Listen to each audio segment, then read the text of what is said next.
Hi guys, ಇವತ್ತಿನ ಒಂದು ಪ್ರಮುಖ ವಿಡಿಯೋ ಏನಪ್ಪಾ ಅಂತಂದ್ರೆ ಪ್ರಮುಖ ಪ್ರಚಲಿತ ಘಟನೆಗೆ ಸಂಬಂಧಿಸಿದಂತ ಮಾಹಿತಿಯನ್ನು ಪಡೆದುಕೊಳ್ಳೋಣ. ಓಕೆ, ದಿನನಿತ್ಯ ನಾವು ಇತಿಹಾಸ ಆಗಿರ್ಬೋದು, ವಿಜ್ಞಾನ, ಅದೇ ರೀತಿಗೆ ಈ ಒಂದು ಪ್ರಚಲಿತ ಘಟನೆ, ಓಕೆ, ಇನ್ನು ಕೂಡ ಪ್ರಮುಖವಾದಂತಹ ವಿಷಯಗಳ ಮೇಲೆ ಕೂಡ ಅಧ್ಯಯನ ಮಾಡೋಣ. ಹಾಗಾದ್ರೆ ಇವತ್ತಿನ ಒಂದು ಪ್ರಮುಖ ಪ್ರಚಲಿತ ಘಟನೆಗೆ ಸಂಬಂಧಿಸಿದಂತೆ ಮಾಹಿತಿಯನ್ನು ನೋಡೋಣ ಬನ್ನಿ. 16, 17, 18 ಆಗಸ್ಟ್ ತಿಂಗಳದ. ಓಕೆ, ಈ ರೀತಿಯಾಗಿ ಕೊಟ್ಟಿದ್ದು ನೋಡಿ ಸ್ನೇಹಿತರೆ. ಮೊದಲನೇದಾಗಿ ಏನಪ್ಪಾ ಅಂತಂದ್ರೆ ಆ ಒಂದು ವಿಷಯಕ್ಕೆ ಸಂಬಂಧಿಸಿದಂತ ಒಂದು ಕ್ವಶನ್ ಕೊಡ್ತೀನಿ, ನಂತರ ಅದಕ್ಕೆ ಸಂಬಂಧಿಸಿದಂತ ವಿವರಣೆ, ಆಮೇಲೆ ಅದಕ್ಕೆ ಸಂಬಂಧಿಸಿದಂತ ಜಿಕೆ. ಈ ರೀತಿಯಾಗಿ ಓದಿದಾಗ ಏನಾಗುತ್ತಾ, ನಮಗೆ ಬಹಳ ಅನುಕೂಲ ಆಗುತ್ತಾ. ಓಕೆ, ಕ್ವಶನ್ ಕೂಡ ನೋಡಿದಂಗ ಆಗುತ್ತಾ, ಜೊತೆಗೆ ಅದರ ಒಂದು ವಿವರಣೆಯನ್ನು ಕೂಡ ನೋಡಿದಂಗ ಆಗುತ್ತಾ, ಜೊತೆಗೆ ಜಿಕೆ ಕೂಡ ಇರ್ತದೆ ನೋಡ್ರಿ. ಮಿಸ್ ಮಾಡಕ್ ಹೋಗ್ಬೇಡ್ರಿ, ಕೊನೆವರೆಗೂ ನೋಡ್ರಿ. ಇಂಪಾರ್ಟೆಂಟ್ ಆದಂತ ಟಾಪಿಕ್ಗಳೇ ಇರ್ತಾವ. ಮೊದಲ ಒಂದು ಪ್ರಶ್ನೆ ಕೊಟ್ಟಿದ್ದು ನೋಡ್ರಿ. ಇತ್ತೀಚೆಗೆ ಕರ್ನಾಟಕ ಸಚಿವ ಸಂಪುಟ ಅನುಮೋದಿಸಿದಂತ ಸಾರ್ವಜನಿಕ ಸ್ವತ್ತುಗಳ ಬಳಕೆ ನಿಯಂತ್ರಣ ವಿಧೇಯಕ 2026 ಪ್ರಕಾರ ಅನುಮತಿ ಇಲ್ಲದೆ ಸಾರ್ವಜನಿಕ ಆಸ್ತಿ ಬಳಸಿದರೆ ಮೊದಲ ಬಾರಿಗೆ ಎಷ್ಟು ವರ್ಷಗಳವರೆಗೆ ಜೈಲು ಶಿಕ್ಷೆ ವಿಧಿಸಬಹುದು ಅಂತ ಕೊಟ್ಟಿದ್ದಾರೆ ನೋಡ್ರಿ. ಅಂದ್ರೆ ಅನುಮತಿ ಇಲ್ಲದೆ ಯಾರಾದ್ರೂ ಸಾರ್ವಜನಿಕರ ಒಂದು ಆಸ್ತಿಯನ್ನು ಬಳಕೆ ಮಾಡಿದ್ರಪ್ಪ ಅಂತಂದ್ರೆ ಅವ್ರಿಗೆ ಎಷ್ಟು ವರ್ಷದ ಒಳಗೆ ಜೈಲು ಹಾಕ್ಬಹುದು, ಜೈಲು ಶಿಕ್ಷೆ ವಿಧಿಸಬಹುದು ಅಂತ ಪ್ರಶ್ನೆಯನ್ನು ಕೊಟ್ಟಿದ್ದಾರೆ ನೋಡ್ರಿ. ಈ ಈ ಒಂದು ಪ್ರಶ್ನೆಗೆ ಸರಿಯಾದ ಉತ್ತರ ನೋಡೋದಾದ್ರೆ ಆಪ್ಷನ್ ಸಿ ನೋಡಿ. 2 ವರ್ಷಗಳ ಕಾಲ ಏನಪ್ಪಾ ಅಂತಂದ್ರೆ ಅವರಿಗೆ ಶಿಕ್ಷಕನು ವಿಧಿಸಲಾಗುತ್ತದೆ. ಓಕೆ, ಶಿಕ್ಷೆಯನ್ನು ವಿಧಿಸ್ತಾರ. ಈ ಒಂದು ಸಾರ್ವಜನಿಕ ಸ್ವತ್ತುಗಳ ಬಳಕೆ ನಿಯಂತ್ರಣ ವಿಧೇಯಕಕ್ಕೆ ಇತ್ತೀಚೆಗೆ ನ್ಯೂಸ್ ಅಲ್ಲಿ ನೋಡ್ರಿ, ಅದಕ್ಕಾಗಿ ಈ ಒಂದು ಪ್ರಶ್ನೆ ಕೇಳಿದ್ವಿ. ಹಾಗಾದ್ರೆ ಇದ್ರ ಬಗ್ಗೆ ತಿಳಿದುಕೊಳ್ಳೋಣ ಬನ್ನಿ ಸ್ನೇಹಿತರೆ. 13 ಆಗಸ್ಟ್ 2026 ಕರ್ನಾಟಕ ರಾಜ್ಯ ಸಚಿವ ಸಂಪುಟ Karnataka regulation of use of government permissions and public property bill 2026ಕ್ಕೆ ಅನುಮೋದನೆ ನೀಡಿದೆ ಅಂತ ಹೇಳ್ಬೋದು. ಈ ಒಂದು ಬಿಲ್ ಮಾಡಿದ್ದಾರೆ ನೋಡ್ರಿ. ಯಾವ್ದಪ್ಪ ಅಂತಂದ್ರೆ ಅದು Karnataka regulation of use of government permission and public property. Okay, ಅಂದ್ರೆ ಸರ್ಕಾರಿ ಜಾಗ ಆಗಿರ್ಬೋದು, ರಸ್ತೆ ಆಗಿರ್ಬೋದು, ಉದ್ಯಾನವನ ಆಗಿರ್ಬೋದು, ಇಂಥ ಒಂದು ಸ್ಥಳದಲ್ಲಿ 10ಕ್ಕಿಂತ ಹೆಚ್ಚು ಜನರು ಅನುಮತಿ ಇಲ್ಲದೆ ಸಭೆ ಸೇರೋದಾಗಿರ್ಬೋದು, ರ್ಯಾಲಿ ಮಾಡೋದಾಗಿರ್ಬೋದು, ಅಥವಾ ಮೆರವಣಿಗೆ ನಡೆಸೋದಾಗಿರ್ಬೋದು, ಇದನ್ನು ನಿಯಂತ್ರಿಸಲು ಈ ಒಂದು ಕಾಯ್ದೆಯನ್ನು ತಂದಿದ್ದಾರೆ ಅಂತ ಹೇಳ್ಬೋದು. ಓಕೆ, 10ಕ್ಕಿಂತ ಜಾಸ್ತಿ ಜನ ಇರಬಾರ್ದು ನೋಡ್ರಿ. ಇದಕ್ಕೆ ಶಿಕ್ಷೆ ನೋಡೋದಾದ್ರೆ ಮೊದಲ ಒಂದು ಅಪರಾಧಕ್ಕೆ 2 ವರ್ಷಗಳ ಕಾಲ ಜೈಲಿಗೆ ಶಿಕ್ಷೆ ನೀಡ್ತಾರ, ಜೊತೆಗೆ 1 ಲಕ್ಷದ ದಂಡ ಕೂಡ ನೀಡ್ತಾರ. ನಂತರದ ಅಪರಾಧಿಗಳಿಗೆ 3 ವರ್ಷ ಜೈಲು, 2 ಲಕ್ಷ ದಂಡ ರೂಪಾಯಿಗಳು ಇರ್ತವೆ ನೋಡ್ರಿ. ಓಕೆ, ಇಲ್ಲಿ ವಿನಾಯಿತಿ ಪಡೆದಂತ ಒಂದು ವಿಷಯಗಳು ಯಾವಪ್ಪ ಅಂತಂದ್ರೆ ಮದುವೆ ಮೆರವಣಿಗೆ ವಿನಾಯಿತಿ ಪಡೆದದ, ಜೊತೆಗೆ ಒಂದು ಅಂತ್ಯಕ್ರಿಯೆ ಮೆರವಣಿಗೆಗೆ ಈ ಒಂದು ಕಾಯ್ದೆಯಿಂದ ಸಂಪೂರ್ಣವಾಗಿ ಒಂದು ವಿನಾಯಿತಿಯನ್ನು ನೀಡಲಾಗಿದೆ ನೋಡಿ. ಮತ್ತೆ ಅಂದ್ರೆ ಮದುವೆ ಮೆರವಣಿಗೆ ಆಗಿರ್ಬೋದು ಮತ್ತು ಸತ್ತಿರುವಂತ ಒಂದು ಅಂತ್ಯಕ್ರಿಯೆ ಮಾಡಲು ಮೆರವಣಿಗೆ ಆಗಿರ್ಬೋದು, ಇಂಥ ಒಂದು ವಿಷಯಗಳಿಗೆ ಕಾಯ್ದೆಯಲ್ಲಿ ಸಂಪೂರ್ಣವಾಗಿ ವಿನಾಯಿತಿಯನ್ನು ನೀಡಿದ್ದಾರೆ ನೋಡ್ರಿ. ಯಾವುದೇ ಒಂದು 10ಕ್ಕಿಂತ ಹೆಚ್ಚು ಜನ ಸೇರಿದ್ರೆ ಏನಪ್ಪಾ ಅಂತಂದ್ರೆ ಆ ಒಂದು ನಿಯಂತ್ರಣ ಮಾಡಲು ಈ ಒಂದು ಕಾಯ್ದೆಯನ್ನು ತಂದಿದ್ದಾರೆ, ನಿಯಂತ್ರಣ ಮಾಡಲು. Okay, Karnataka regulation of the use of government permissions and public property bill 2026 ಒಂದು ಕಾಯ್ದೆ ಆಗಿದೆ ನೋಡ್ರಿ. ಇದಕ್ಕೆ ಅನುಮೋದನೆ ಸಿಕ್ಕಂತಾಗಿದೆ. ಇದು ಯಾವ ರೀತಿಯಾಗಿದೆಪ್ಪ ಅಂತಂದ್ರೆ ನಾವು ಇತಿಹಾಸದಲ್ಲಿ ನೋಡ್ಬೋದು, ರೌಲತ್ ಕಾಯ್ದೆ ಯಾವ ರೀತಿಯಾಗಿತ್ತು ಅದೇ ರೀತಿಯಾದಂತ ಒಂದು ಕಾನೂನನ್ನು ಹೊಂದಿದೆ ಅಂತ ಹೇಳ್ಬೋದು ನೋಡ್ರಿ. ಇಲ್ಲಿ ಸಂಜ್ಞೇಯ ಅಪರಾಧ ಅಂತ ಕೊಟ್ಟಿದ್ದಾರೆ. ಇದೇನಪ್ಪಾ ಅಂತಂದ್ರೆ ಪೊಲೀಸ್ ಅಧಿಕಾರಿಯು ನ್ಯಾಯಾಲಯದ ವಾರೆಂಟ್ ಇಲ್ಲದೆ ಆರೋಪಿಯನ್ನು ತಕ್ಷಣ ಬಂಧಿಸಲು ಅಧಿಕಾರ ಹೊಂದಿರುವಂತ ಅಪರಾಧವಾಗಿರುತ್ತೆ ನೋಡ್ರಿ. ಅಂದ್ರೆ ರೌಲತ್ ಕಾಯ್ದೆಯಲ್ಲಿ ಯಾವ ರೀತಿಯಾಗಿ ಒಂದು ರಸ್ತೆಯಲ್ಲಿ 4 ಜನ ಇದ್ರೆ ಅವರಿಗೆ ಅರೆಸ್ಟ್ ಮಾಡಬಹುದಿತ್ತು, ಅದೇ ರೀತಿಯಾದಂತ ಒಂದು ಕಾಯ್ದೆ ಇದಾಗಿದೆ ಅಂತ ಹೇಳ್ಬೋದು. ಅದೇ ರೀತಿಯಾಗಿ ಜಾಮೀನು ರಹಿತ ಕೂಡ ಹಿಡಿತಾರೆ, ನಾನ್ ಬೇಲಬಲ್ ಆಗಿದೆ ನೋಡ್ರಿ. ಓಕೆ, ಅಪರಾಧಿ ಹಕ್ಕಿನ ಒಂದು ರೂಪದಲ್ಲಿ ತಕ್ಷಣ ಜಾಮೀನು ಪಡೆಯಲು ಸಾಧ್ಯವಿಲ್ಲ. ಜಾಮೀನು ನೀಡುವ ಹಕ್ಕು ಕೂಡ ಸಂಪೂರ್ಣವಾಗಿ ನ್ಯಾಯಾಲಯಕ್ಕೆ ಸೇರಿರ್ತದೆ ನೋಡ್ರಿ. ನ್ಯಾಯಾಲಯ ಏನಪ್ಪಾ ಅಂತಂದ್ರೆ ಆತನಿಗೆ ಜಾಮೀನು ನೀಡಬೇಕು ನೀಡಬಾರ್ದು ಅಂತಾನೆ ತೀರ್ಪು ಮಾಡ್ತದೆ. ಅದೇ ರೀತಿಯಾಗಿ ಅಧಿಕಾರಿಗಳ ಒಂದು ಶ್ರೇಣಿ ಕೂಡ ಇದೆ ನೋಡಿ. ಪೊಲೀಸ್ ಅಥಾರಿಟಿ ಈ ಒಂದು ಮಸೂದೆ ಅಡಿಯಲ್ಲಿ ಸಬ್ ಇನ್ಸ್ಪೆಕ್ಟರ್ ಮತ್ತು ಅದಕ್ಕಿಂತ ಮೇಲ್ಪಟ್ಟ ದರ್ಜೆಯ ಅಧಿಕಾರಿಗಳಿಗೆ ವಾರೆಂಟ್ ಇಲ್ಲದೆ ಕೂಡ ಬಂಧಿಸುವ ಅಧಿಕಾರ ಇವರಿಗೆ ಇರ್ತದೆ. ಯಾರಿಗೆ? PSI ಮತ್ತು ಒಂದು ASIಗೆ. ಇವ್ರೇನಪ್ಪಾ ಅಂತಂದ್ರೆ ಅಧಿಕಾರ ಈ ರೀತಿಯಾಗಿರ್ತದ, ವಾರೆಂಟ್ ಇಲ್ಲದೆ ಅರೆಸ್ಟ್ ಮಾಡಬಹುದಾಗಿರುತ್ತೆ ನೋಡ್ರಿ. ಈ ಒಂದು ಕಾಯ್ದೆಯಲ್ಲಿ ಮಾಹಿತಿ ಇದಾಗಿದೆ. ನೆಕ್ಸ್ಟ್, PM ವಿದ್ಯಾಲಕ್ಷ್ಮಿ ಯೋಜನೆಯ ಒಂದು ವಿಸ್ತರಣೆ ಅಡಿಯಲ್ಲಿ ದೇಶದ ಎಷ್ಟು ಪ್ರಮುಖ ಉನ್ನತ ಶ್ರೇಯ ಒಂದು ಶಿಕ್ಷಣ ಸಂಸ್ಥೆಗಳ ಪ್ರತಿಭಾವಂತ ವಿದ್ಯಾರ್ಥಿಗಳಿಗೆ ಖಾತರಿ ಶಿಕ್ಷಣ ಸಾಲ ನೀಡಲಾಗುತ್ತಿದೆ ಅಂತ ಕೊಟ್ಟಿದ್ದಾರೆ. ಓಕೆ, ಅಂದ್ರೆ ಎಷ್ಟು ಒಂದು ಸಂಸ್ಥೆಗಳು ಈ ಒಂದು PM ವಿದ್ಯಾಲಕ್ಷ್ಮಿ ಯೋಜನೆ ಅಡಿಯಲ್ಲಿ ಲಾಭ ಪಡಿತಾ ಇದೆ ಅಂತ ಕೊಟ್ಟಿದ್ದಾರೆ ನೋಡ್ರಿ ಇಲ್ಲಿ. ಓಕೆ, ಸಾಲ ಪಡಿತಾ ಇದಾವೆ ಎಷ್ಟು ಸಂಸ್ಥೆಗಳು. ಇದಕ್ಕೆ ಸರಿಯಾದ ಉತ್ತರ 1425 ಸಂಸ್ಥೆಗಳು ಈ ಒಂದು PM ವಿದ್ಯಾಲಕ್ಷ್ಮಿ ಯೋಜನೆ ಅಡಿಯಲ್ಲಿ ಪ್ರಮುಖವಾದಂತಹ ಶಿಕ್ಷಣ ಸಂಸ್ಥೆಗಳು ಈ ಒಂದು ಖಾತರಿ ರಹಿತ ಶಿಕ್ಷಣ ಸಾಲವನ್ನು ಪಡೆಯಲಾಗುತ್ತಿದ್ದಾವೆ. 1425 ಸಂಸ್ಥೆಗಳು ನೋಡ್ರಿ. ಇದಕ್ಕೆ ಆಪ್ಷನ್ ಸಿ ಸರಿಯಾದ ಉತ್ತರ ಆಯ್ತು ನೋಡ್ರಿ. ಕೇಂದ್ರ ಸರ್ಕಾರವು PM ವಿದ್ಯಾಲಕ್ಷ್ಮಿ ಸ್ಕೀಮ್ ಅನ್ನು ದೇಶದ 1425 ಪ್ರಮುಖ ಶಿಕ್ಷಣ ಸಂಸ್ಥೆಗಳಿಗೆ ವಿಸ್ತರಣೆಯನ್ನು ಮಾಡಿದೆ. ಇದರೊಂದು ಪ್ರಮುಖ ಸೌಲಭ್ಯ ಏನಪ್ಪಾ ಅಂತಂದ್ರೆ ಅರ್ಹ ವಿದ್ಯಾರ್ಥಿಗಳು ಯಾವುದೇ ಒಂದು ಕೊಲ್ಯಾಟರಲ್ ಮತ್ತು ಗ್ಯಾರಂಟರ್ ಇಲ್ಲದೆ ಶೈಕ್ಷಣಿಕ ಸಾಲವನ್ನು ಪಡೆಯಬಹುದಾಗಿರುತ್ತೆ ನೋಡ್ರಿ. ಓಕೆ, ಕೊಲ್ಯಾಟರಲ್ ಫ್ರೀಸ್ ಏನಪ್ಪಾ ಅಂತಂದ್ರೆ ಗ್ಯಾರಂಟೆಡ್ ಒಂದು ಇಲ್ಲದೆ ಕೂಡ ಇವರು ಸಾಲವನ್ನು ಪಡೆಯುವಂತ ಒಂದು ವ್ಯವಸ್ಥೆಯನ್ನು ಪಡೆಯಲಾಗಿದೆ. ಅದೇ ರೀತಿಯಾಗಿ ಬಡ್ಡಿ ಸಬ್ಸಿಡಿಯನ್ನು ಕೂಡ ನೀಡಲಾಗಿದೆ ನೋಡ್ರಿ. ಆರ್ಥಿಕವಾಗಿ ಹಿಂದುಳಿದಂತ ಕುಟುಂಬಗಳ ವಿದ್ಯಾರ್ಥಿಗಳಿಗೆ ಸಾಲದ ಮೇಲಿನ ಬಡ್ಡಿ ಸಬ್ಸಿಡಿಯು ಕೂಡ ಇದರಲ್ಲಿ ನೆರವು ನೀಡಲಾಗುತ್ತದೆ. ಇದರ ಒಂದು ಮುಖ್ಯ ಗುರಿ ಏನಪ್ಪಾ ಅಂತಂದ್ರೆ ಉನ್ನತ ಶಿಕ್ಷಣ ಪಡೆಯಲು ಆರ್ಥಿಕ ಸಮಸ್ಯೆ ತಡೆಯಾಗಬಾರದು ಎಂಬ ಒಂದು ಉದ್ದೇಶದಿಂದ ಇದು ವಿಸ್ತರಣೆಯನ್ನು ಮಾಡ್ತಾ ಇದ್ದಾರೆ ಅಂತ ಹೇಳ್ಬೋದು. 1425 ಸಂಸ್ಥೆಗಳು ಏನಪ್ಪಾ ಅಂತಂದ್ರೆ ಇದರಲ್ಲಿ ಲಾಭವನ್ನು ಪಡಿತಾ ಇದ್ದಾವೆ, ಸಾಲವನ್ನು ಪಡಿತಾ ಇದೆ ನೋಡ್ರಿ ಈ ಒಂದು ಶಿಕ್ಷಣ ಸಂಸ್ಥೆಗಳು. ಭಾರತೀಯ ಸಂವಿಧಾನದಲ್ಲಿ ಶಿಕ್ಷಣ ಹಕ್ಕು ಬಗ್ಗೆ ಸಂಬಂಧಿಸಿದಂತ ಮಾಹಿತಿಯನ್ನು ಪಡೆದುಕೊಳ್ಳೋಣ. ಇದು ಕೂಡ ಇಂಪಾರ್ಟೆಂಟ್ ಆಗಿರುತ್ತೆ ನೋಡ್ರಿ. GK point. ಸಂವಿಧಾನದ ಒಂದು 21ನೇ ಎ ವಿಧಿ ಇದೇನಪ್ಪಾ ಅಂತಂದ್ರೆ ಪ್ರಮುಖವಾಗಿರ್ತದೆ. ಇದು ಏನ್ ಹೇಳದಪ್ಪ ಅಂತಂದ್ರೆ 6ರಿಂದ 14 ವರ್ಷದ ಮಕ್ಕಳಿಗೆ ಉಚಿತ ಮತ್ತು ಕಡ್ಡಾಯ ಶಿಕ್ಷಣವನ್ನು ನೀಡಬೇಕಂತ ಹೇಳ್ತದೆ. ಯಾವುದು 21ನೇ ಎ ವಿಧಿ ಅಂದ್ರೆ ಮೂಲಭೂತ ಹಕ್ಕನ್ನಾಗಿ ಮಾಡಲಾಗಿದೆ. 6ರಿಂದ 14 ವರ್ಷದ ಮಕ್ಕಳಿಗೆ ನೀವು ಕಡ್ಡಾಯವಾಗಿ ಶಿಕ್ಷಣ ನೀಡಬೇಕಂತ ಹೇಳುವಂತ ವಿಧಿ ಯಾವ್ದಪ್ಪ ಅಂತಂದ್ರೆ ಅದು 21A. ಇದನ್ನು ಯಾವಾಗ ಒಂದು ಈ ಒಂದು ಮೂಲಭೂತ ಹಕ್ಕುಗಳಲ್ಲಿ ಸೇರ್ಪಡೆ ಮಾಡಿದಾರ ಅಂತ ನೋಡೋದಾದ್ರೆ 2002ರಲ್ಲಿ ಏನ್ ಮಾಡ್ತಾರಪ್ಪ ಅಂತಂದ್ರೆ ಸಂವಿಧಾನಕ್ಕೆ 86ನೇ ತಿದ್ದುಪಡಿ ಮಾಡಿಗೆಸಿಂದ ಈ ಒಂದು ಶಿಕ್ಷಣ ಹಕ್ಕನ್ನು ಮೂಲಭೂತ ಹಕ್ಕುಗಳಲ್ಲಿ ಸೇರ್ಪಡೆ ಮಾಡ್ತಾರ. ಓಕೆ, ಎಷ್ಟನೇ ತಿದ್ದುಪಡಿ? 86ನೇ ತಿದ್ದುಪಡಿ ಮಾಡ್ತಾರ. ಯಾವಾಗ? 2002ರಲ್ಲಿ. ಯಾವ್ದಕ್ಕೆ? 6ರಿಂದ 14 ವರ್ಷದ ಮಕ್ಕಳಿಗೆ ಏನಂದ್ರೆ ಕಡ್ಡಾಯವಾಗಿ ಶಿಕ್ಷಣ ನೀಡಬೇಕಂತ ಹೇಳುವಂತ ಒಂದು ಮೂಲಭೂತ ಹಕ್ಕು 21A ವಿಧಿ ಆಗಿರುತ್ತೆ ನೋಡ್ರಿ. ನ್ಯೂ ಎಜುಕೇಶನ್ ಪಾಲಿಸಿ 2020 ಪ್ರಕಾರ ನೋಡೋದಾದ್ರೆ ಡಾಕ್ಟರ್ ಕೆ ಕಸ್ತೂರಿ ರಂಗನ್ ಸಮಿತಿ ಶಿಫಾರಸಿನಂತೆ ಈ ಒಂದು ಹೊಸ ರಾಷ್ಟ್ರೀಯ ಶಿಕ್ಷಣ ನೀತಿ ಜಾರಿಗೆ ತರ್ತಾರ 2020ರಲ್ಲಿ. ನೆಕ್ಸ್ಟ್, ಸಂಸತ್ತು ಇತ್ತೀಚೆಗೆ ಅಂಗೀಕರಿಸಿದಂತ ಸುಪ್ರೀಂ ಕೋರ್ಟ್ ತಿದ್ದುಪಡಿ ಮಸೂದೆ 2026ರ ಒಂದು ಪ್ರಕಾರ ಸುಪ್ರೀಂ ಕೋರ್ಟ್ ನ ಅನುಮೋದಿತ ಒಟ್ಟು ನ್ಯಾಯಾಧೀಶರುಗಳ ಸಂಖ್ಯೆ ಎಷ್ಟು ಅಂತ ಕೊಟ್ಟಿದ್ದಾರೆ. ಮೊನ್ನೆ ಪೊಲೀಸ್ ಕಾನ್ಸ್ಟೇಬಲ್ ಪರೀಕ್ಷೆಯಲ್ಲಿ ಕೂಡ ಅಂದ್ರೆ HK, ಓಕೆ, ನಾನ್ HK ಅಲ್ಲ, ಹೈದರಾಬಾದ್ ಕರ್ನಾಟಕ ಅಥವಾ ಕಲ್ಯಾಣ ಕರ್ನಾಟಕ ಏನಿದೆ ಆ ಒಂದು ಭಾಗದಲ್ಲಿ ಕೇಳಿರುವಂತ ಒಂದು ಪೊಲೀಸ್ ಕಾನ್ಸ್ಟೇಬಲ್ ಪರೀಕ್ಷೆಯಲ್ಲಿ ಸುಪ್ರೀಂ ಕೋರ್ಟ್ ನ ಒಂದು ನ್ಯಾಯಾಧೀಶರ ಒಂದು ಸಂಖ್ಯೆ ಎಷ್ಟಂತ ಕೊಟ್ಟಿದ್ರಲ್ಲಿ. ಓಕೆ, ಅದೇನಪ್ಪ ಅಂತಂದ್ರೆ ಅದಕ್ಕೆ ಸರಿಯಾದ ಉತ್ತರ 34 ಇತ್ತು ನೋಡ್ರಿ. ಅದು ಸರಿಯಾಗಿತ್ತು. ಆದ್ರೆ ಈಗ ಏನ್ ಮಾಡಿದಾರೆ ಅಂದ್ರೆ ಸುಪ್ರೀಂ ಕೋರ್ಟ್ ನ ಒಂದು ತಿದ್ದುಪಡಿ ಮಸೂದೆ ಇತ್ತೀಚೆಗೆ ಅದು ಇದು ಮಾಡಿದ್ದಾರೆ. ನ್ಯಾಯಾಧೀಶರ ಒಂದು ಸಂಖ್ಯೆಯನ್ನು ಹೆಚ್ಚು ಮಾಡ್ಬೇಕಂತ ಒಂದು ಮಸೂದೆ ಬಂದಿದೆ. ಅದರ ಮೇಲೆ ಪ್ರಶ್ನೆ ಕೇಳಿದೆ ನೋಡ್ರಿ.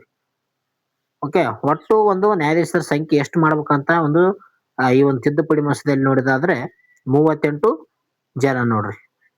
38 ನ್ಯಾಯಾಧೀಶರ ಸಂಖ್ಯೆಯನ್ನು ಹೆಚ್ಚು ಮಾಡ್ಬೇಕಂತ ಹೇಳಿದ್ದಾರೆ. ಟೋಟಲ್ ಆಗಿ 38 ಜನ ಅಂದ್ರೆ 37 ನ್ಯಾಯಮೂರ್ತಿಗಳು ಪ್ಲಸ್ ಒಬ್ಬರು ಏನಪ್ಪಾ ಅಂತಂದ್ರೆ ಮುಖ್ಯ ನ್ಯಾಯಮೂರ್ತಿಗಳು ಇರ್ತಾರೆ. ಟೋಟಲ್ ಆಗಿ 38 ನ್ಯಾಯಾಧೀಶರು ಇರ್ತಾರ. ಓಕೆ, 38 ನ್ಯಾಯಾಧೀಶರು. ಇದಕ್ಕೆ ಸರಿಯಾದ ಉತ್ತರ ಇದೆ ನೋಡ್ರಿ. ಈ ಒಂದು ಕಾಯ್ದೆ ತಿದ್ದುಪಡಿ ನೋಡೋದಾದ್ರೆ ಸುಪ್ರೀಂ ಕೋರ್ಟ್ ಅಮೆಂಡ್ಮೆಂಟ್ ಬಿಲ್ 2026ರ ಒಂದು ಮಸೂದೆಯನ್ನು ಸಂಸತ್ತು ಅಂಗೀಕಾರ ಮಾಡಿದೆ. ನಂಬರ್ ಆಫ್ ದ ಜಡ್ಜಸ್ ನೋಡ್ರಿ, ಈಗ 34 ಇದೆ, 38 ಮಾಡ್ಬೇಕಂತ ಈ ಒಂದು ಕಾಯ್ದೆಯನ್ನು ತಂದಿದ್ದಾರೆ. ಈ ಒಂದು ಮಸೂದೆಗೆ ಏನ್ ಮಾಡಿದಾರಪ್ಪ ಅಂತಂದ್ರ ಸಂಸತ್ತು ಅಂಗೀಕಾರ ನೀಡಿದೆ ನೋಡಿ. ಓಕೆ, ನ್ಯಾಯಾಧೀಶರ ಸಂಖ್ಯೆ ಹೆಚ್ಚಳ ಮಾಡ್ಬೇಕಂತ ಹೇಳಿದ್ದಾರೆ ನೋಡ್ರಿ. ಸುಪ್ರೀಂ ಕೋರ್ಟ್ ನ ಒಂದು ನ್ಯಾಯಾಧೀಶರ ಬಲವನ್ನು 34ರಿಂದ 38ಕ್ಕೆ ಏರಿಸಲಾಗಿದೆ ಅಂತ ಹೇಳ್ಬೋದು. ಇದರಲ್ಲಿ 37 ನ್ಯಾಯಾಧೀಶರು ಇರ್ತಾರ. ಒಬ್ರು ಏನಪ್ಪಾ ಅಂತಂದ್ರೆ ಭಾರತದ ಮುಖ್ಯ ನ್ಯಾಯಮೂರ್ತಿಗಳು ಇರ್ತಾರ. ಟೋಟಲ್ ಆಗಿ 38 ನ್ಯಾಯಾಧೀಶರು ಇರ್ತಾರ ಅಂತ ಹೇಳ್ಬೋದು. ಮೂಲ ಕಾಯ್ದೆ ನೋಡೋದಾದ್ರೆ ಈ ಒಂದು ಮಸೂದೆಯು 1956ರ ಸುಪ್ರೀಂ ಕೋರ್ಟ್ ಕಾಯ್ದೆಯ ಒಂದು ತಿದ್ದುಪಡಿಗೆ ತರ್ತ ನೋಡ್ರಿ. ನ್ಯಾಯಾಧೀಶರ ಒಂದು ಸಂಖ್ಯೆ ಹೆಚ್ಚಳ ಮಾಡೋದಿರ್ತ. ಮಸೂದೆಯ ಒಂದು ಮಾರ್ಗ ನೋಡೋದಾದ್ರೆ ಮೊದಲು ಲೋಕಸಭೆ ಮತ್ತು ರಾಜ್ಯಸಭೆಯಲ್ಲಿ ಈ ಒಂದು ಕಾಯ್ದೆಯನ್ನು ಹಣಕಾಸು ವಿಧೇಯಕ ರೂಪದಲ್ಲಿ ಅಂಗೀಕಾರ ಮಾಡಲಾಗಿದೆ. ಯಾವ ರೀತಿಯಾಗಿ ಹಣಕಾಸು ಮಸೂದೆ ಅಂದೇ ಈ ಒಂದು ಮಸೂದೆಯನ್ನು ಮಾಡಿದಾರೆ ನೋಡ್ರಿ.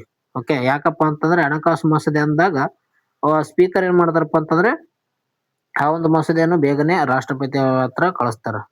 ಓಕೆ, ಲೋಕಸಭೆ ಮತ್ತು ರಾಜ್ಯಸಭೆ ಇವರೊಬ್ಬರು ಯಾವುದೇ ಒಂದು ಮಸೂದೆಯನ್ನು ಏನಪ್ಪಾ ಅಂತಂದ್ರೆ ಕಾಯ್ದೆಯಾಗಿ ಮಾಡ್ಬೇಕಾಗಿತ್ತಂದ್ರೆ ಲೋಕಸಭೆ ಮತ್ತು ರಾಜ್ಯಸಭೆ ಏನ್ ಮಾಡ್ಬೇಕು, ಇವರಿಬ್ಬರ ಮೂಲಕ ರಾಷ್ಟ್ರಪತಿ ಕಳಿಸ್ಬೇಕು. ರಾಷ್ಟ್ರಪತಿ ಏನಂದ್ರೆ ಸಹಿ ಹಾಕಿದ್ರಪ್ಪ ಅಂತಂದ್ರೆ ಆ ಒಂದು ಮಸೂದೆ ಏನಾಗುತ್ತಾ ಕಾಯ್ದೆಯಾಗಿ ಬದಲಾಗುತ್ತದೆ. ಯಾರು ಮಾಡ್ಬೇಕು, ರಾಷ್ಟ್ರಪತಿ ಸಹಿ ಮಾಡ್ಬೇಕಾಗ್ತದ. ಓಕೆ, ಭಾರತ ಅತ್ಯುನ್ನತ ನ್ಯಾಯಾಲಯದ ಬಗ್ಗೆ ನೋಡಿಕೊಳ್ಳೋಣ. ಸುಪ್ರೀಂ ಕೋರ್ಟ್ ನಲ್ಲಿ ಸ್ಟ್ರಾಟಜಿಗೆ ಸಂವಿಧಾನದ 124ನೇ ವಿಧಿ ಏನ್ ಹೇಳ್ದಪ್ಪ ಅಂತಂದ್ರೆ ಭಾರತದ ಉಚ್ಚ ಮತ್ತಮ ನ್ಯಾಯಾಲಯದ ಸ್ಥಾಪನೆ ಮತ್ತು ರಚನೆ ಬಗ್ಗೆ ಮಾಹಿತಿಯನ್ನು ನೀಡಿದ. ಅಂದ್ರೆ ಸುಪ್ರೀಂ ಕೋರ್ಟ್ ನ ಒಂದು ಸ್ಥಾಪನೆ ಮತ್ತು ಅದರ ಒಂದು ರಚನೆ ಬಗ್ಗೆ ಹೇಳದಂತ ವಿಧಿ ಯಾವ್ದಂದ್ರೆ 124ನೇ ವಿಧಿ. ಆರಂಭಿಕ ಒಂದು ನ್ಯಾಯಾಧೀಶರ ಬಲ ಎಷ್ಟಾಗಿತ್ತು ಅಂದ್ರೆ 1950ರಲ್ಲಿ ಸುಪ್ರೀಂ ಕೋರ್ಟ್ ನ ಒಂದು ನ್ಯಾಯಾಧೀಶರ ಸಂಖ್ಯೆ 8 ಆಗಿತ್ತು ನೋಡ್ರಿ. ಓಕೆ, 8 ನ್ಯಾಯಾಧೀಶರು ಇದ್ರೆ ಯಾವಾಗ 1950ರಲ್ಲಿ.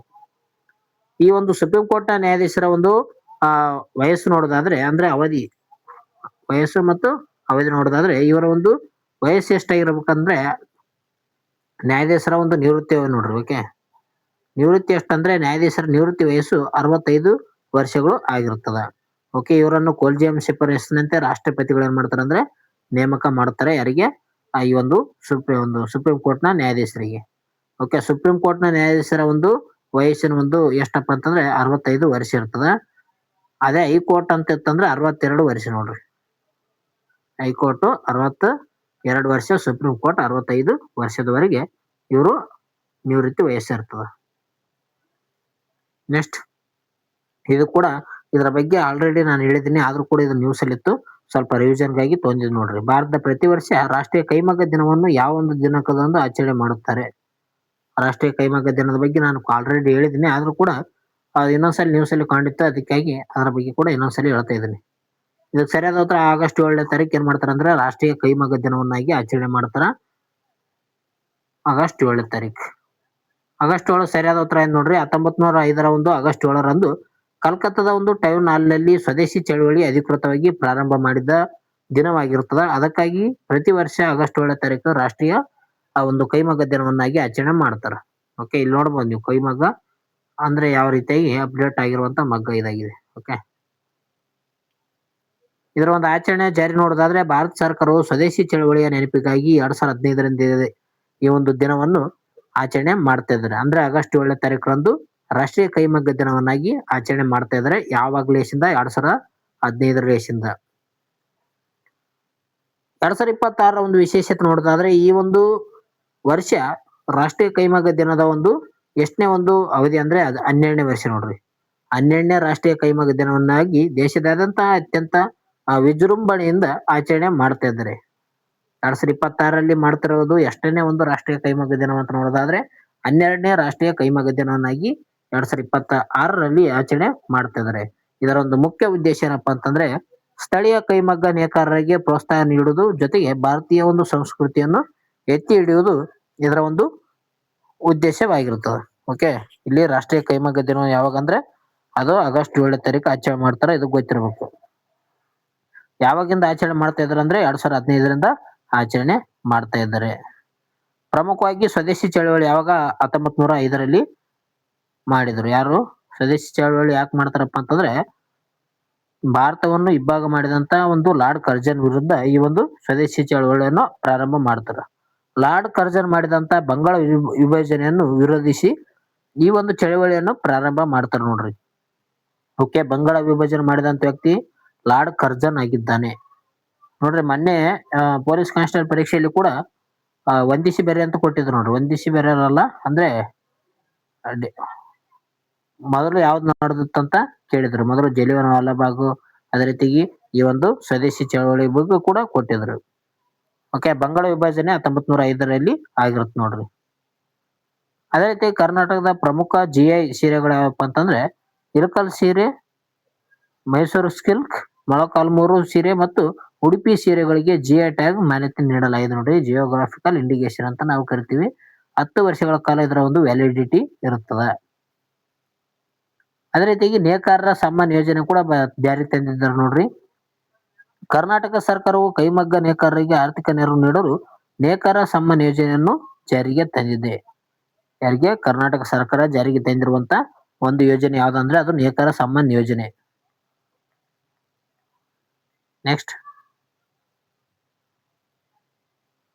International next international environmental performance index ಶ್ರೇಯಾಂಕದಲ್ಲಿ ಭಾರತವು ಒಟ್ಟು 177 ದೇಶಗಳಲ್ಲಿ ಎಷ್ಟನೇ ಸ್ಥಾನವನ್ನು ಪಡೆದುಕೊಂಡಿದೆ ಅಂತ ಕೊಟ್ಟಿದ್ದಾರೆ ನೋಡ್ರಿ. EPI ಅಂತ ಹೇಳ್ತೀವಿ, ಎನ್ವೈರನ್ಮೆಂಟ್ ಪರ್ಫಾರ್ಮೆನ್ಸ್ ಇಂಡೆಕ್ಸ್ 2026 ಒಂದು ವರದಿ ಬಿಡುಗಡೆ ಆಗಿದೆ. ಅದರಲ್ಲಿ ಭಾರತ ಈ 177 ದೇಶಗಳಲ್ಲಿ ಭಾರತದ ಒಂದು ಸ್ಥಾನ ಎಷ್ಟಂತ ಕೊಟ್ಟಿದ್ದಾರೆ. ಇದಕ್ಕೆ ಸರಿಯಾದ ಉತ್ತರ 176ನೇ ಸ್ಥಾನವನ್ನು ಭಾರತ ಪಡೆದುಕೊಂಡಿದೆ ನೋಡ್ರಿ. ಆಪ್ಷನ್ಸ್ ಡಿ ಇದಕ್ಕೆ ಸರಿಯಾದ ಉತ್ತರ ಇದೆ. 176ನೇ ಸ್ಥಾನವನ್ನು ಭಾರತ ಪಡೆದುಕೊಂಡಿದೆ. ಈ ಒಂದು ವರದಿಯನ್ನು ಪ್ರಕಟ ಮಾಡಿದಂತಹ ಸಂಸ್ಥೆಗಳು ನೋಡೋದಾದ್ರೆ ಯೇಲ್ ವಿಶ್ವವಿದ್ಯಾಲಯ ಮತ್ತು ಕೊಲಂಬಿಯಾ ವಿಶ್ವವಿದ್ಯಾಲಯ ಜಂಟಿಯಾಗಿ ಈ ಒಂದು ಎನ್ವೈರನ್ಮೆಂಟಲ್ ಪರ್ಫಾರ್ಮೆನ್ಸ್ ಇಂಡೆಕ್ಸ್ 2026 ಒಂದು ವರದಿಯನ್ನು ಬಿಡುಗಡೆ ಮಾಡಿದ್ದೇವೆ. ಇದರಲ್ಲಿ ಭಾರತ ಸ್ಥಾನ ನೋಡಿದ್ರೆ ಒಟ್ಟು 177 ದೇಶಗಳ ಪಟ್ಟಿಯಲ್ಲಿ ಭಾರತ 176ನೇ ಸ್ಥಾನವನ್ನು ಪಡೆದುಕೊಂಡಿದೆ ನೋಡಿ. ಇದು ಯಾವ ರೀತಿಯಾಗಿ ಪರಿಶೀಲನೆ ಮಾಡಿಗೆಸಿಂದ ಆ ಒಂದು ಮಾನದಂಡಗಳಿಗೆ ನೀಡ್ತಾರ ಅಂತ ನೋಡೋದಾದ್ರೆ ವಾಯುಗುಣ ಮಟ್ಟ ನೋಡ್ತಾರೆ, ಜೈವಿಕ ವೈವಿಧ್ಯತೆ ಮತ್ತು ಹವಾಮಾನ ವೈಪರೀತ್ಯ ನಿಯಂತ್ರಣ ಕ್ರಮಗಳ ಆಧಾರದ ಮೇಲೆ ಅಂಕವನ್ನು ನೀಡ್ತಾರೆ. ಇದರಲ್ಲಿ ಭಾರತ ಏನಪ್ಪಾ ಅಂತಂದ್ರೆ 176ನೇ ಸ್ಥಾನವನ್ನು ಪಡೆದುಕೊಂಡಿದೆ, ಅತಿ ಕಡಿಮೆ ಅಂಕವನ್ನು ಪಡೆದುಕೊಂಡಿದೆ ಅಂತ ಹೇಳಬಹುದು. ಇದರಿಂದ ಭಾರತಕ್ಕೆ ಯಾವ ಒಂದು ಸವಾಲು ನೀಡೋದಾದ್ರೆ ಭಾರತದಲ್ಲಿ ನಗರೀಕರಣ ಮತ್ತು ಕೈಗಾರಿಕಾ ಹೊರಸೂಸುವಿಕೆಯಿಂದ ವಾಯು ಮಾಲಿನ್ಯ ತೀವ್ರವಾಗಿರುವುದು ಈ ಒಂದು ಕಡಿಮೆ ಶ್ರೇಣಿಗೆ ಕಾರಣವಾಗಿದೆ ಅಂತಾನೆ ಹೇಳಬಹುದು. ಅತಿ ಹೆಚ್ಚಾಗಿ ವಾಯು ಮಾಲಿನ್ಯ ಕೂಡ ಭಾರತದಲ್ಲಿ ಕಂಡು ಬರ್ತದೆ. ಓಕೆ, ಕೈಗಾರಿಕಾ ಹೊರಸೂಸುವಂತ ಪ್ರಮುಖ ವಾಯು ಮಾಲಿನ್ಯ, ಅದರಿಂದಾಗಿ ಏನಪ್ಪಾ ಅಂತಂದ್ರೆ ಭಾರತ ಕಡಿಮೆ ಆಗಿದೆ ಅಂತ ಹೇಳ್ಬೋದು. ಕಡಿಮೆ ಶ್ರೇಯಾಂಕವನ್ನು ಪಡೆದುಕೊಂಡಿದೆ, ಅದಕ್ಕಾಗಿ 176ನೇ ಸ್ಥಾನ ಪಡೆದದ.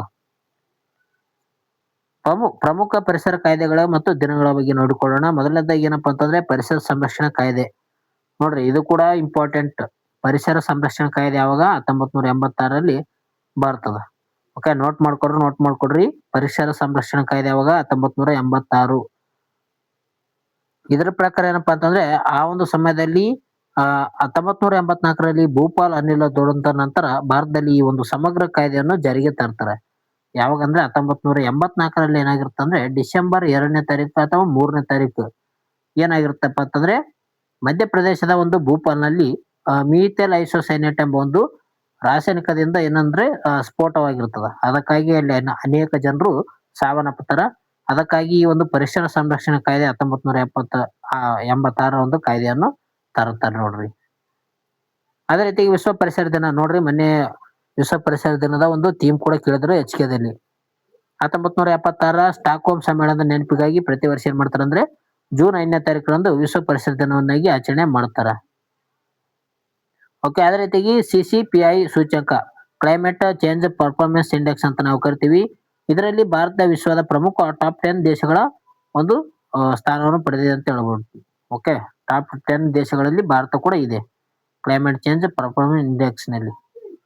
ನೆಕ್ಸ್ಟ್, ಭಾರತವು ಇತ್ತೀಚೆಗೆ ಸಾಗರ ರಕ್ಷಣಾ ವಲಯವನ್ನು ಬಲಪಡಿಸಲು ಎಷ್ಟು ಸಾಮರ್ಥ್ಯದ ದೇಶದ ಮೊದಲ ಭಾರತ ಮೆರಿಟೈಮ್ ಇನ್ಶೂರೆನ್ಸ್ ಪೂಲ್ ಅನ್ನು ಪ್ರಾರಂಭ ಮಾಡಿದೆ ಅಂತ ಕೊಟ್ಟಿದ್ದಾರೆ. ಭಾರತ ಮೆರಿಟೈಮ್ ಇನ್ಶೂರೆನ್ಸ್ ಪೂಲ್ ಅಂತ ನಾವು ಕರಿತೀವಿ. ಎಷ್ಟು ಸಾಮರ್ಥ್ಯ ಅಂತ ಕೊಟ್ಟಿದ್ದಾರೆ. ಅದಕ್ಕೆ ಸರಿಯಾದ ಉತ್ತರ ಏನಪ್ಪಾ ಅಂತಂದ್ರೆ 1.5 ಬಿಲಿಯನ್ ಸಾಮರ್ಥ್ಯದ ಒಂದು ಭಾರತ ಮೆರಿಟೈಮ್ ಇನ್ಶೂರೆನ್ಸ್ ಪೂಲ್ ಅಂತ ನಾವು ಹೇಳ್ತೀವಿ ನೋಡ್ರಿ. ಓಕೆ, ಭಾರತವು ತನ್ನ ಮೊದಲ ಒಂದು ಸಾರ್ವಭೌಮ ಬೆಂಬಲಿತ ಭಾರತ ಮೆರಿಟೈಮ್ ಇನ್ಶೂರೆನ್ಸ್ ಪೂಲ್ ಅನ್ನು ಪ್ರಾರಂಭ ಮಾಡಿದೆ. ಇದಕ್ಕೆ ಒಟ್ಟು ಸಾಮರ್ಥ್ಯ ಏನಪ್ಪಾ ಅಂತಂದ್ರೆ ಈ ಒಂದು ವಿಮಾ ಪೂಲ್ ನಲ್ಲಿ ಒಟ್ಟು 1.5 ಬಿಲಿಯನ್ ಅಂದ್ರೆ ಅಮೆರಿಕನ್ ಡಾಲರ್ದಾಗಿರುತ್ತೆ ನೋಡ್ರಿ. ಈ ಒಂದು ಸಾಮರ್ಥ್ಯವನ್ನು ಹೊಂದಿದೆ ಅಂತ ಹೇಳ್ಬೋದು. ಇದರ ಒಂದು ಪ್ರಮುಖ ಉದ್ದೇಶ ಏನಪ್ಪಾ ಅಂತಂದ್ರೆ ಜಾಗತಿಕ ಜಲಸಂಧಿಗಳಲ್ಲಿ ಉಂಟಾಗುವಂತ ಸಂಘರ್ಷಗಳು ಮತ್ತು ಸಮುದ್ರದ ಅಪಾಯಗಳಿಂದ ಭಾರತದ ಹಡಗುಗಳಿಗೆ ರಕ್ಷಣೆ ನೀಡೋದೇನಪ್ಪಾ ಅಂತಂದ್ರೆ ಇದರ ಒಂದು ಪ್ರಮುಖ ಉದ್ದೇಶವಾಗಿದೆ. ಅಂದ್ರೆ ನಾವು ನೋಡಬಹುದು ಹರ್ಮುಜ್ ಜಲಸಂಧಿಯಲ್ಲಿ ಇರಾನ್ ಯಾವ ರೀತಿಯಾಗಿ ಕಬ್ಜಾ ಮಾಡಿದಲ್ಲ, ಅಲ್ಲಿ ಒಂದು ಸಮಯದಲ್ಲಿ ಏನಪ್ಪಾ ಅಂತಂದ್ರೆ ಭಾರತದ ಹಡಗುಗಳ ರಕ್ಷಣೆಗಾಗಿ ಈ ಒಂದು ಇದರ ಒಂದು ಉದ್ದೇಶ ಆಗಿದೆ ಅಂತ ಹೇಳ್ಬೋದು. Bharat maritime insurance pool insurance ನೀಡುವುದಾಗಿದೆ. ಇದರಿಂದ ಲಾಭ ಏನಪ್ಪಾ ಅಂತಂದ್ರೆ ಈವರೆಗೆ ವಿದೇಶಿ ವಿಮಾ ಕಂಪನಿಗಳ ಮೇಲಿದ್ದ ಅವಲಂಬನೆಯನ್ನು ತಗ್ಗಿಸಿ ಭಾರತದಲ್ಲೇ ವಿಮಾ ಭದ್ರತೆಯನ್ನು ಒದಗಿಸುವುದು ಇದರ ಒಂದು ಲಾಭ ಅಂತ ಹೇಳ್ಬೋದು. ಪ್ರಮುಖ ಕರಾವಳಿಗಳು ಮತ್ತು ಬಂದರುಗಳ ಬಗ್ಗೆ ನೋಡಿಕೊಳ್ಳೋಣ. ಕರಾವಳಿ ನೋಡಿದಾದ್ರೆ ಭಾರತ ದ್ವೀಪ ಸೇರಿದಂತೆ ಒಟ್ಟು ಎಷ್ಟಂದ್ರೆ 7,516.6 ಕಿಲೋಮೀಟರ್ ಉದ್ದದ ಕರಾವಳಿಯನ್ನು ಭಾರತ ಹೊಂದಿದೆ. ಎಷ್ಟು? 7,516.6. ಅದೇ ರೀತಿ ಭಾರತದಲ್ಲಿ ಕಂಡು ಬರುವಂತಹ ಪ್ರಮುಖ ಬಂದರುಗಳು ನೋಡೋದಾದ್ರೆ ಪ್ರಸ್ತುತ ಭಾರತದಲ್ಲಿ 13 ಬಂದರುಗಳು ಇದಾವ. ಇದು ಕರ್ನಾಟಕ ಮಂಗಳೂರು ಬಂದರು ಸೇರಿದಂತೆ ಒಟ್ಟು ಎಷ್ಟಿದ್ದಾವೆ? 13 ಬಂದರುಗಳು ಇದ್ದಾವೆ ನೋಡ್ರಿ. ಅದೇ ರೀತಿಯಾಗಿ ಬಂದರುಗಳಿಗೆ ಸಂಬಂಧಿಸಿದಂತೆ ಸಾಗರ ಮಾಲಾ ಯೋಜನೆ ಕೂಡ ಪ್ರಮುಖ ಆಗಿದೆ ನೋಡ್ರಿ. ಬಂದರು ಆಧಾರಿತ ಅಭಿವೃದ್ಧಿಗಾಗಿ ಕೇಂದ್ರ ಸರ್ಕಾರ ಸಾಗರ ಮಾಲಾ ಪ್ರಾಜೆಕ್ಟ್ ಅನ್ನು ಜಾರಿ ಮಾಡಿದೆ. ಓಕೆ, ಹಾಗಾದ್ರೆ ಸಾಗರ ಮಾಲಾ ಪ್ರಾಜೆಕ್ಟ್ ಜಾರಿ ಆದಂತ ವರ್ಷ ಯಾವ್ದಂತ ನೀವೇನ್ ಮಾಡ್ಬೇಕು? ಕಮೆಂಟ್ ಹಾಕ್ರಿ, ನೋಡೋಣ ಎಷ್ಟು ಜನ ಆಗ್ತಾನಂತ. ನೆಕ್ಸ್ಟ್, ಕೇಂದ್ರ ಸಚಿವ ಸಂಪುಟದ ಅನುಮೋದಿಸಿದಂತ ಗೋವರ್ಧನ್ ರಾಷ್ಟ್ರೀಯ ವೃತ್ತಾಕಾರದ ಜೈವಿಕ ಇಂಧನ ಯೋಜನೆಯ ಒಟ್ಟು ಎಷ್ಟು ಅನುದಾನಿತ ವೆಚ್ಚವನ್ನು ಹೊಂದಿದೆ ಅಂತ ಕೊಟ್ಟಿದ್ದಾರೆ. ಎಷ್ಟು ವೆಚ್ಚವನ್ನು ಹೊಂದಿದೆ ಅಂತ ಕೊಟ್ಟಿದ್ದಾರೆ. ಇದಕ್ಕೆ ಸರಿಯಾದ ಉತ್ತರ 23,731 ಕೋಟಿ ರೂಪಾಯಿ ಈ ಒಂದು ಗೋವರ್ಧನ್ ವೆಚ್ಚ ಹೊಂದಿದೆ ಅಂತ ಹೇಳ್ಬೋದು. ಓಕೆ, ಗೋವರ್ಧನ್ ಅಂತ ಹೇಳ್ತು ನೋಡ್ರಿ. ಇದು ಕೂಡ ನೋಟ್ ಮಾಡ್ಕೊಡ್ರಿ, ಇಂಗ್ಲಿಷ್ ನಲ್ಲಿ ಇರೋದು ಕೇಳ್ತಾರ. ಗೋವರ್ಧನ್ ಫುಲ್ ಫಾರ್ಮ್ ಏನಂತ ನೋಡೋಣ ಇಲ್ಲಿ. ಓಕೆ, ಗೋವರ್ಧನ್ ಅಂದ್ರೆ ಏನಪ್ಪಾ ಅಂತಂದ್ರೆ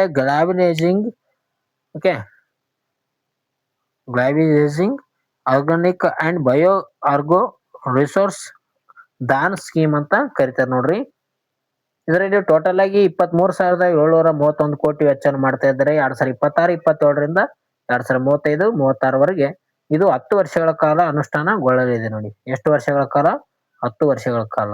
ಇದರ ಒಂದು ಪ್ರಮುಖ ಗುರಿ ಏನಪ್ಪಾ ಅಂತಂದ್ರೆ ಕಂಪ್ರೆಸ್ಡ್ ಬಯೋಗ್ಯಾಸ್ ಉತ್ಪಾದನೆಯನ್ನು ಹೆಚ್ಚಿಸುವುದು ಇದರ ಒಂದು ಪ್ರಮುಖ ಗುರಿಯಾಗಿರ್ತದೆ. ಇದರಿಂದ ಆಗುವಂತ ಆರ್ಥಿಕ ಲಾಭ ನೋಡೋದಾದ್ರೆ ಸಗಣಿ ಮತ್ತು ಕೃಷಿ ತ್ಯಾಜ್ಯದಿಂದ ಜೈವಿಕ ಇಂಧನ ತಯಾರಿಸಿ ರೈತರ ಆದಾಯವನ್ನು ಕೂಡ ಹೆಚ್ಚಿಗೆ ಮಾಡಬಹುದು ಅಂತ ಅನ್ಕೊಂಡಿದ್ದಾರೆ, ಲಾಭ ಮಾಡುದು.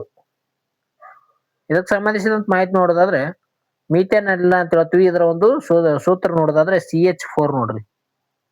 CH4 ಇದು ಯಾವ್ದಕ್ಕೆ ಸಂಬಂಧಿಸಿದಂತೆ? ಮೀಥೇನ್ ಅನಿಲಕ್ಕೆ ಸಂಬಂಧಿಸಿದಂತ ಸೂತ್ರ CH4. ಬಯೋಗ್ಯಾಸ್ ಮತ್ತು CNG ಇಲ್ಲಿರುವಂತ ಪ್ರಮುಖ ಇಂಧನ ಘಟಕ ಮೀಥೇನ್ ಆಗಿರುತ್ತೆ ನೋಡ್ರಿ. ಇದರಲ್ಲಿ 55% ಇಂದ 70% ಅಷ್ಟು ಇರ್ತದೆ. ಅದೇ ರೀತಿಗೆ ಅವೇರಿಯಾ ಉಸಿರಾಟ ಅಂತ ಹೇಳ್ಬೋದು. ಆಮ್ಲಜನಕವಿಲ್ಲದೆ ಸೂಕ್ಷ್ಮ ಜೀವಿಗಳು ತ್ಯಾಜ್ಯವನ್ನು ವಿಘಟಿಸುವುದರಿಂದ ಜೈವಿಕ ಅನಿಲ ಉತ್ಪತ್ತಿ ಆಗುತ್ತದೆ. ರಾಷ್ಟ್ರೀಯ ಗ್ರೀನ್ ಹೈಡ್ರೋಜನ್ ಮಿಷನ್ ಅಂತ ಹೇಳ್ತೀವಿ ನೋಡ್ರಿ. ಭಾರತವನ್ನು ಹಸಿರು ಜಲಜನಕ ಉತ್ಪಾದನೆ ಒಂದು ಜಾಗತಿಕ ಕೇಂದ್ರವನ್ನಾಗಿ ಮಾಡಲು ಜಾರಿಗೆ ತಂದಂತ ಒಂದು ಮಿಷನ್ ಯಾವ್ದಂದ್ರೆ ರಾಷ್ಟ್ರೀಯ ಗ್ರೀನ್ ಹೈಡ್ರೋಜನ್ ಮಿಷನ್ ಆಗಿರ್ತದೆ. ನೆಕ್ಸ್ಟ್, ಇತ್ತೀಚೆಗೆ ಸುದ್ದಿಯಲ್ಲಿದ್ದಂತ ಮೇಕೆದಾಟು ಸಮತೋಲನ ಜಲಾಶಯ ಯೋಜನೆಯನ್ನು ಕರ್ನಾಟಕ ಯಾವ 2 ನದಿಗಳ ಒಂದು ಸಂಗಮ ಬಳಿ ನಿರ್ಮಿಸಲು ಉದ್ದೇಶಿಸಲಾಗಿದೆ ಅಂತ ಕೊಟ್ಟಿದ್ದಾರೆ ನೋಡ್ರಿ. ಈ ಒಂದು ಮೇಕೆದಾಟು ಜಲಾಶಯವನ್ನು. ಓಕೆ, ಮೇಕೆದಾಟು ಅಣೆಕಟ್ಟು ಯಾವ 2 ನದಿಗಳ ಮಧ್ಯೆ ನಿರ್ಮಾಣ ಮಾಡ್ಬೇಕಂತ ಅನ್ಕೊಂಡಿದ್ದಾರೆ ಅಂತ ಕೊಟ್ಟಿದ್ದಾರೆ ಇಲ್ಲಿ.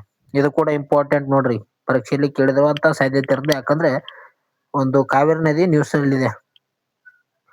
ಸರಿಯಾದ ಉತ್ತರ ಆಪ್ಷನ್ಸ್ ಬಿ ನೋಡ್ರಿ, ಕಾವೇರಿ ಮತ್ತು ಅರ್ಕಾವತಿ ನದಿಗಳು. ಪ್ರಸ್ತುತ ಏನಂದ್ರೆ ಮೇಕೆದಾಟು ಅಣೆಕಟ್ಟು ಮೇಲೆ ಕಟ್ಟಬೇಕಂತ ಅನ್ಕೊಂಡಿದ್ದಾರೆ. ಇವು ಯಾವ 2 ನದಿಗಳ ಮಧ್ಯೆ ಅಂದ್ರೆ ಅದು ಕಾವೇರಿ ಮತ್ತು ಅರ್ಕಾವತಿ ನದಿಗಳ ಮಧ್ಯೆ. ಸುದ್ದಿಯಲ್ಲಿ ಯಾಕದಪ್ಪ ಅಂತಂದ್ರೆ ಆಗಸ್ಟ್ 2026ರಲ್ಲಿ ಕಾವೇರಿ ನೀರು ಹಂಚಿಕೆ ಹಾಗೂ ಮೇಕೆದಾಟು ಕಳಸಾ ಬಂಡೂರು ಯೋಜನೆಗಳ ಶೀಘ್ರ ಜಾರಿಗೆ ಆಗ್ರಹಿಸಿದಂತ ರಾಜ್ಯದಾದ್ಯಂತ ಚರ್ಚೆ ಇರುತ್ತೆ. ಅದಕ್ಕಾಗಿ ಇದು ಸುದ್ದಿಯಲ್ಲ ಅದ. ಜೊತೆ ತಮಿಳುನಾಡು ಕೂಡ ಆ ನೀರನ್ನು ಬಿಟ್ಟಿದ್ದಾರೆ ಇತ್ತೀಚೆಗೆ. ಇದು ಇರುವಂತ ಸ್ಥಳ ನೋಡಿದಾದ್ರೆ ರಾಮನಗರ ಜಿಲ್ಲೆಯ ಕನಕಪುರ ತಾಲೂಕಿನ ಮೇಕೆದಾಟು ಬಳಿ ಕಾವೇರಿ ಮತ್ತು ಅರ್ಕಾವತಿ ನದಿಗಳ ಒಂದು ನಡುವೆ ಕಂಡು ಬರುವಂತ ಒಂದು ಪ್ರದೇಶ ಯಾವುದು? ಮೇಕೆದಾಟು ಅಣೆಕಟ್ಟು ಎಲ್ಲಿ ಕಟ್ಟಬೇಕಂತ ಅನ್ಕೊಂಡಿದ್ದಾರೆ ಅಂದ್ರೆ ರಾಮನಗರ ಜಿಲ್ಲೆ ಒಂದು ಕನಕಪುರ ತಾಲೂಕಿನ ಮೇಕೆದಾಟು ಬಳಿ. ಯಾವ 2 ನದಿಗಳು ಸಂಗಮ ಹೊಂದುತ್ತವಪ್ಪ ಅಂತಂದ್ರೆ ಅರ್ಕಾವತಿ ಮತ್ತು ಕಾವೇರಿ ನದಿಗಳು ಸಂಗಮ ಹೊಂದುವಂತ ಸ್ಥಳ ಆಗಿರುತ್ತೆ ನೋಡ್ರಿ. ಈ ಒಂದು ಯೋಜನೆಯಿಂದ ಎಷ್ಟು ಸಾಮರ್ಥ್ಯ TMC ಪಡಿಬಹುದು ಅಂದ್ರೆ ಸುಮಾರು 67 TMC ನೀರು ಶೇಖರಣೆ ಸಾಮರ್ಥ್ಯ ಮತ್ತು 400 ಮೆಗಾವ್ಯಾಟ್ ವಿದ್ಯುತ್ ಉತ್ಪಾದನೆ ಮಾಡೋದು ಇದರ ಒಂದು ಯೋಜನೆ ಕೂಡ ಆಗಿದೆ. ಪ್ರಮುಖ ಅನುಕೂಲ ಏನಪ್ಪಾ ಅಂತಂದ್ರೆ ಬೆಂಗಳೂರು ನಗರ ಮತ್ತು ಸುತ್ತಮುತ್ತಲಿನ ಜಿಲ್ಲೆಗಳಿಗೆ ಕುಡಿಯುವ ನೀರು ಪೂರೈಕೆ ಮಾಡೋದು ಇದರ ಪ್ರಮುಖ ಒಂದು ಅನುಕೂಲ ಆಗಿದೆ ಅಂತ ಹೇಳ್ಬೋದು. ಅಂದ್ರೆ ಬೆಂಗಳೂರು ನಗರಕ್ಕೆ ಮತ್ತು ಸುತ್ತಮುತ್ತಲಿರುವಂತ ನಗರಗಳಿಗೆ ನೀರು ಸರಬರಾಜು ಮಾಡ್ಬೇಕಂತ ಮೇಕೆದಾಟು ಕಟ್ಟಲು ಮಾಡ್ತಾ ಇದ್ದಾರೆ. ಕಾವೇರಿ ನದಿ ಬಗ್ಗೆ ನೋಡೋದಾದ್ರೆ ಕಾವೇರಿ ನದಿ ಜಲಾಮೃತ ವಾಹಿತಿ. ಇದರ ಉಗಮಸ್ಥಾನ ಕೊಡಗು ಜಿಲ್ಲೆಯ ಬ್ರಹ್ಮಗಿರಿ ಬೆಟ್ಟದ ಶ್ರೇಣಿಯಲ್ಲಿ ತಲಕಾವೇರಿಯಲ್ಲಿ ಕಾವೇರಿ ನದಿ ಏನಾಗುತ್ತೆ ಅಂದ್ರೆ ಉಗಮವಾಗುತ್ತದೆ ನೋಡ್ರಿ.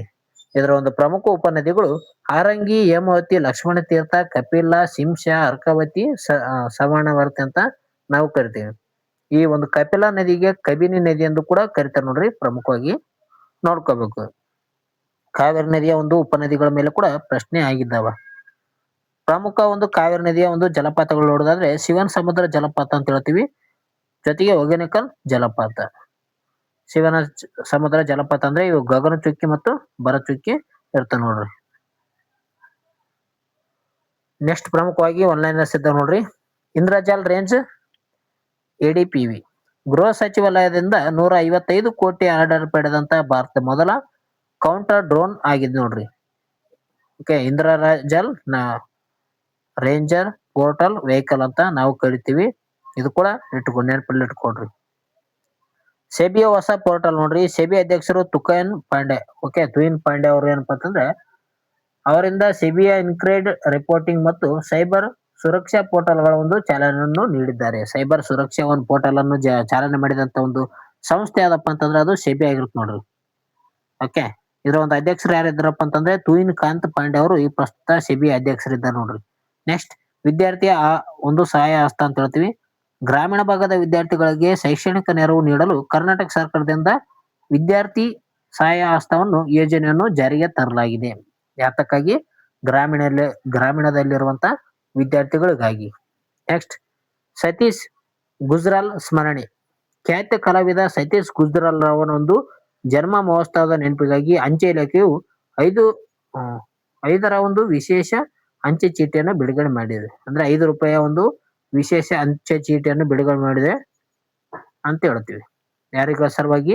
ಸತೀಶ್ ಗುಜ್ರಾಲ್ ಸ್ಮರಣೆವಾಗಿ. ನೆಕ್ಸ್ಟ್ ವಿಶ್ವ ಮಾನವೀಯ ದಿನ. ಪ್ರತಿ ವರ್ಷ ಆಗಸ್ಟ್ 19ರಂದು ವರ್ಲ್ಡ್ ಹ್ಯುಮ್ಯಾನಿಟರಿ ಡೇ ಅನ್ನಾಗಿ ಆಚರಣೆ ಮಾಡ್ತಾರೆ ನೋಡ್ರಿ ಜಾಗತಿಕವಾಗಿ. ಓಕೆ, ಯಾವಾಗ? ವಿಶ್ವ ಮಾನವೀಯ ದಿನ ಆಗಸ್ಟ್ 19ನೇ ತಾರೀಕು ಆಚರಣೆ ಮಾಡುತ್ತಾರ. ಓಕೆ, ಇವೆಷ್ಟೇನಪ್ಪಾ ಅಂತಂದ್ರೆ ಪ್ರಮುಖ ಒಂದು ಕರೆಂಟ್ ಅಫೇರ್ಸ್ ಸಂಬಂಧಿಸಿದಂತ ಮಾಹಿತಿ ಆಗಿತ್ತು. ಈ ಒಂದು ವಿಡಿಯೋ ನಿಮ್ಗೆ ಇಷ್ಟ ಆಯ್ತು ಅಂದ್ರೆ ಜಲ್ದಿ ಲೈಕ್ ಬಟನ್ ಪ್ರೆಸ್ ಮಾಡಿ. ಅದೇ ರೀತಿ ನಿಮ್ಮ ಸ್ನೇಹಿತರು ಕೂಡ ಈ ಒಂದು ವಿಡಿಯೋನ ಶೇರ್ ಮಾಡ್ರಿ. ಓಕೆ ಸ್ನೇಹಿತರೆ, ಕಮೆಂಟ್ ಮೂಲಕ ನಿಮ್ಮ ಒಂದು ಅನಿಸಿಕೆಯನ್ನು ತಿಳಿಸಿ. ಅದೇ ರೀತಿಗೆ ಮುಂದೆ ಬರುವಂತ ವಿಡಿಯೋಗಳನ್ನು ಕೂಡ ಕೊನೆವರೆಗೂ ನೋಡ್ರಿ. ನಿಮ್ಮ ಒಂದು ಪರೀಕ್ಷೆಗೆ ಸಹಾಯಕಾರಿ ಆಗುವಂತಾನೆ ವಿಡಿಯೋನ ಮಾಡಿರ್ತೀನಿ. ತಪ್ಪದೆ ಕೊನೆವರೆಗೂ ನೋಡ್ರಿ. ನಿಮ್ಮ ಪರೀಕ್ಷೆ 100% ಪಕ್ಕ ಸಹಕಾರಿ ಆಗ್ತದ. ಓಕೆ, ಮುಂದಿನ ಒಂದು ವಿಡಿಯೋದಲ್ಲಿ ಸಿಗೋಣ. Take care, by.